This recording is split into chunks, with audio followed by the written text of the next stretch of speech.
welcome to Steam Dumpster Diving, where I pull out 5 or so random games from Steam. We review them like those food channels that eat weird parted animals who seem to be disturbingly interested in balls. Just like me. Wait. Rainmaker is a match 3 type game, but a tower defense and a policy game.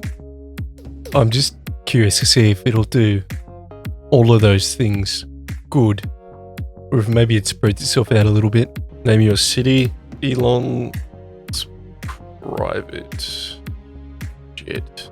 Oh, on the record. Excellent. Do I need to attack in a line? Okay. In you go. In you go. Well done. Awesome! So Rainmaker actually really liked. You know, the bar is being set pretty damn low given the other garbage that I normally play. But it's got a bunch of cool features, right? It's a match 3 with pressure, and normally I feel like match 3 games you play without a time limit, which is the way that I like to play them. But this is a cool spin. But after you fight, you come back home and you're presented with a couple of options. The options never seem to make a difference. It's either you pick a choice and you get money, or you get nothing, right? So like if you pick a morally good choice, you just may not get money. Otherwise, you pick the option that clearly gives you money and you always get money. So it kind of feels like that's missing some depth. The match 3 is fun. If you match vertically, a vertical line goes out. If you match horizontal line goes out. I think it's a pretty interesting take on everything. You can hire mercenaries to do some of the fighting for you. I think there's a lot to like about this game. It doesn't feel like everything is as good as it could possibly be. Like the match 3 is not the best match 3. The choices are not the most moral dilemma choices I've had to pick in my life. The building and township is not the best building or township. But you know what? It was fun. Spin Rush. It's a 2D arcade style game. We have to collect dots and match colours. I'm going to be honest, I suck at these games. So I'm just going to smash in a few clips of me struggling. Look at me go.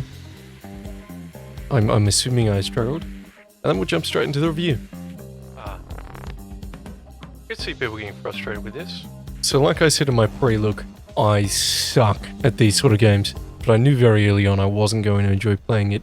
I can see how somebody would waste a lot of time playing this game. But me, I just can't.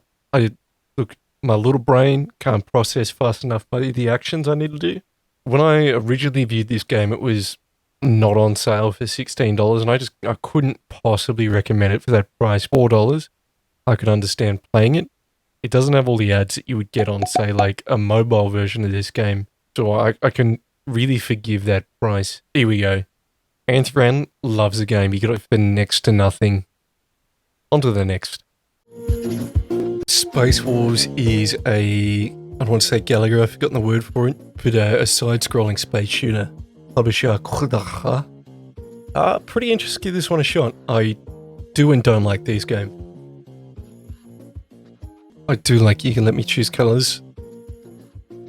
Oh, there goes my life. I really like a boss fight. You would be so kind.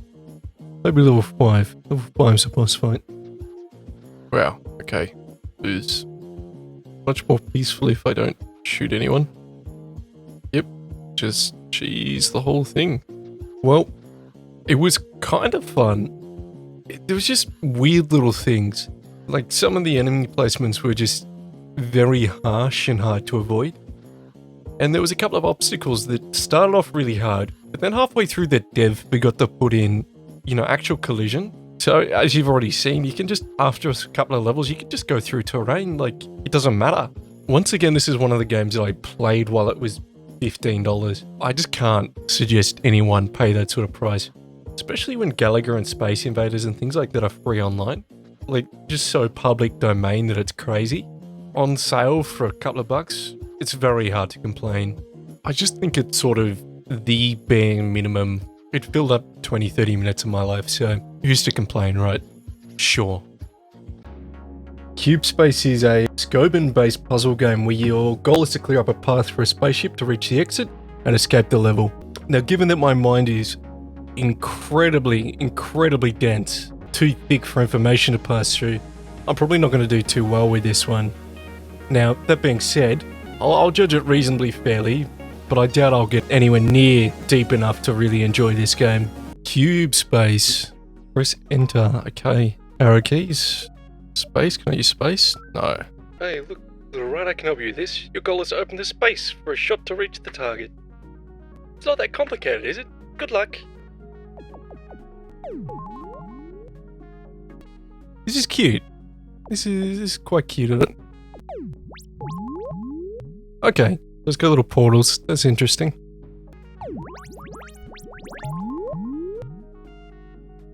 That was more hard. Brain, no work.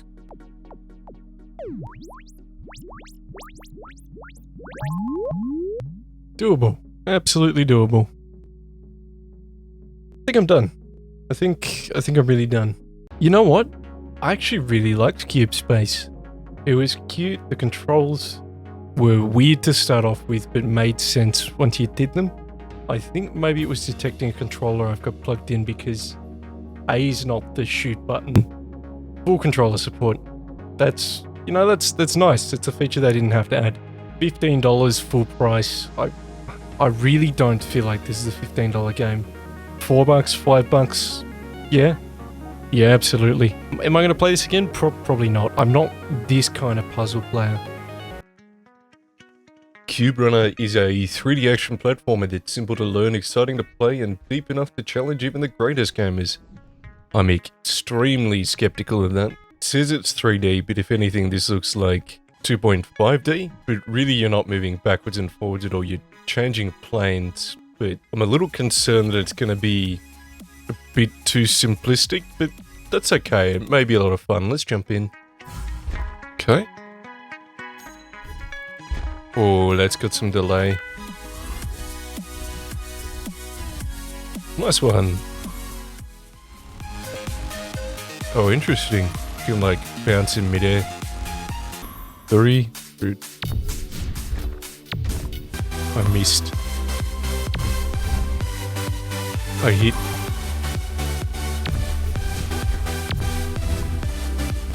You know what? I actually kind of enjoyed Cube Runner. Being said, the controls felt weird. Delay between jumps, which gives you what I like to call a perfect jump. You have to get perfectly with no leeway, otherwise you just lose it. This would be such a smaller issue if the jump was way more reactive, but it feels like you've got a half a second before you can jump after landing. You can get used to it, don't get me wrong. There was a level as well that completely made me nauseous, which is a first for me, really.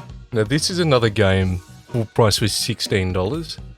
Now I swear we've seen the publisher eGamer before. Partway through as well, it felt like the game stopped coming up with new levels. I know from the trailer that more stuff was coming, but it just felt like they padded out the level counts instead of frequently giving me new things to learn and do and try. If you're gonna pick up this game, make sure you pick it up for a couple of dollars. There's no way in hell I could recommend it for 16. Speaking of mechanics, they're a little bit weird. The shooting mechanic, it seems like there's a little bit of delay on every action you take, because if you don't quite get the timing right, you'll have shot, you'll hear the feedback sound, but it won't have shot. Like there's some lead time on that as well. But you know what, honestly, I had a pretty good experience. I would probably waste 20-30 minutes on this game for a couple of bucks. This will be me for today. This is a good wrap up point. If you want more of me, I've got a link to my other channels down below. I will see you next time for the next episode.